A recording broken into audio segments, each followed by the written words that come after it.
How to spot a fake app. Akkamitti aappiiwwan sobaa adda baasuu dandeenya? Ani Katamaa Dheeressaati. Akkam jirtu? Fayyaa keessanii. Ani nagaa kooti.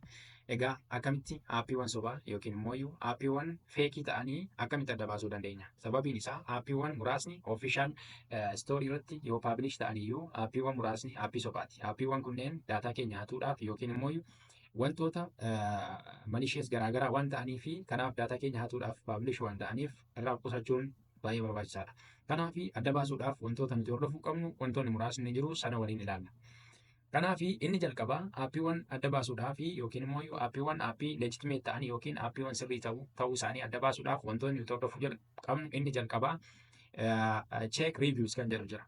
Inni kuni aappiin tokko aappii leejitimeet ta'uusaa beekuudhaa fi riiviyooroota hammamii akka qabuu fi riiviyooroonni kun fiidbaakii yookiin immoo fiidbaakii yookiin dubdeebii akkamii akka isaan kennan adda baasuun barbaachisaadha jechaadha.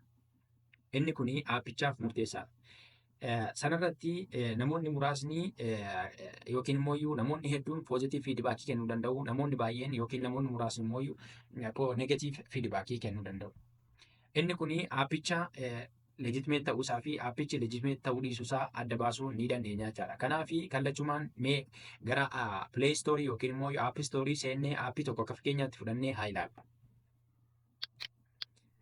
Kanaaf asirra yoo dhufne fakkeenyaa fi WhatsApp messenger yoon jedhee kompiitara irra waan hin jiruu fi isin garuu antanii seentanii ilaaluu dandeessu. Kanaaf akka fakkeenyaatti asirraati WhatsApp messengerii kana yoo ilaallee kanarraati wantoota baay'ee aappiin akka fakkeenyaatti aappiin kun leejitimeetii moo aappiin kun leejitimeet miti kan jennu jechaadha. Aappii fakkeenya kanaatiin aappiiwwan biroo kompeer goonee ilaaluu qabna jechaadha. Kanarratti kan ilaaluu qabnu inni jalqabaa riiviyuu ilaaluu qabna jechaadha. Hagam fiidbaakii kenname irratti hundoofne riiviyuu ilaaluu qabna jechaadha. Kanarratti amma fakkeenyaaf asirratti naannaa miliyoona 200 namoonni riiviyuu godhanii asirratti jechaadha. Namoota naannaa 202 miliyoona amma kanaatu riiviyuu godhe. Isaan kana keessaati amma fiidbaakii isaanii yoo ilaalle jechaadha. Asirratti positive feedbackiin jiraachuu danda'a, negative feedbackiin jiraachuu danda'a. Garuu warra positive feedbackii warra negative feedbackiis darbinee dubbisuu qabna, ilaaluu qabna jechaadha. Kanaaf hamma tokko riiviyooroonni hedduu yoo ta'anii as keessa functionality aappii kanaa yookiin immoo dadhabina aappii kanaa wiikinesii aappii kanaa wal qabatee wantoota hedduun as keessatti ka'uu danda'a. Sanarratti immoo kan nuti ilaaluu qabnu aappii kana nama fayyadamee beekuuti yookiin immoo nama buusee daawunlood godhee ilaaleetu fiidbaakii kennaa jechaadha. Kanaaf kana keessa deemnee ilaaluu qabna. Positive feedbaakii, negative feedbaakii, negative feedbaakii irratti kan kenname irratti yookiin negative feedbaakii kenname irratti rakkoon aappii kanaa maalidha? Maal ta'uusaa irratti hundaa'eeti aappii kanaaf negative akkasii kenne kan jedhu jala deemnee dubbisuu qabna jechaadha. Inni kuni isa sirriidha jechaadha. Kan nuti ittiin adda baasuu dandeenyu isa tokkodha, fakteerii tokkodha jechaadha. Inni lammaffaa reetiidha. Reetii skoorii isa jennu jechaadha. Reetii skoorii yeroo baay'ee reetii skooriin 1-5tti kennama. Reetii skooriin 1-5tti kennamu kana keessaa reetiin isaa gadi bu'aadha yoo ta'e baay'ee gaarii miti jechaadha. Reetii ilaaluu qabna. Inni jalqabaa baay'ee murteessaa kan ta'e istaarii kanadha. Reetiin istaarii yookiin immoo reetii skoorii jechuudha. Reetii skooriin kun tokko kaaseeti. Tokko kaasee gaafa jennu reetii tokkoffaa yoo ta'e reetiin isaa tokko yoo ta'e inni kun very bad experience jechuudha. Inni kun full of bug'idha yookiin immoo rakkoo qaba aappiin kun akka jechuudha jechaadha.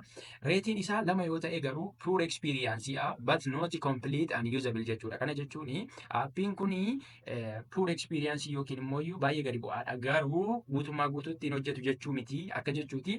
3 yoo ta'e garuu very goodidha with some kind of features kan jedhudha jechaadha. 4 yoo ta'e good appia but need some improvement jechaadha. 5 yoo ta'e it is an excellent appidha with no issue jechuudha. Kana keessatti aappiin kun reetiin isaa gadi bu'uu hin qabu jechuudha. Minimumii yoo xiqqaate 3.5 ol ta'uu qaba jechaadha. 3.5 gadi yoo ta'e haga kana amanamaa miti. Kanaaf daawunlood gochuudha irraa qusachuu qabna jechuudha. Inni itti aanu developer verificationidha.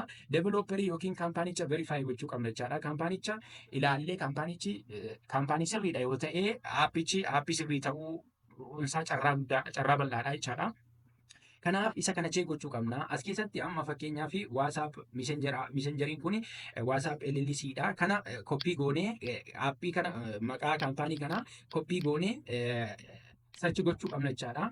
Niwutaab irratti yookiin immoo googilii irratti sarchi goonee kaampaanicha cheek gochuun dirqama keenyadha jechaadha. Verify gochuu qabna.